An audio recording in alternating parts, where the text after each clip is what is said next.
Hi friends, நம்ம ஈஸியாக bajji bonda mix எப்படி செய்கிறதுன்ட்டு பார்க்கலாம்.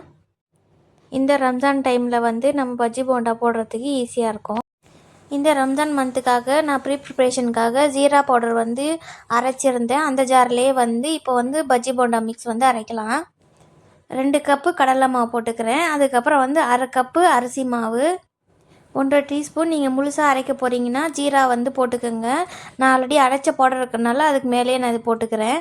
1 டீஸ்பூன் பெருங்காயம், 2 டேபிள் ஸ்பூன் சால்ட்டு, 3 டீஸ்பூன் மிளகாத்தூள் போட்டுக்கலாம். 1 டீஸ்பூன் சோடா மாவு போட்டு நம்ம மிக்சியில் அரைச்சி நம்ம எடுத்துக்கலாம். இது அரைக்கிறதே மிக்ஸ் பண்ணுறதுக்காக தான். நீங்கள் விக்ஸ் வச்சு கூட நீங்கள் மிக்ஸ் பண்ணிக்கலாம். வந்தாச்சு. இதிலே கொஞ்சம் டேஸ்ட் பண்ணி பார்த்தீங்கன்னா உப்பு காரம் எப்படி இருக்குன்ட்டு உங்களுக்கு கரெக்டாக தெரிஞ்சிடும்.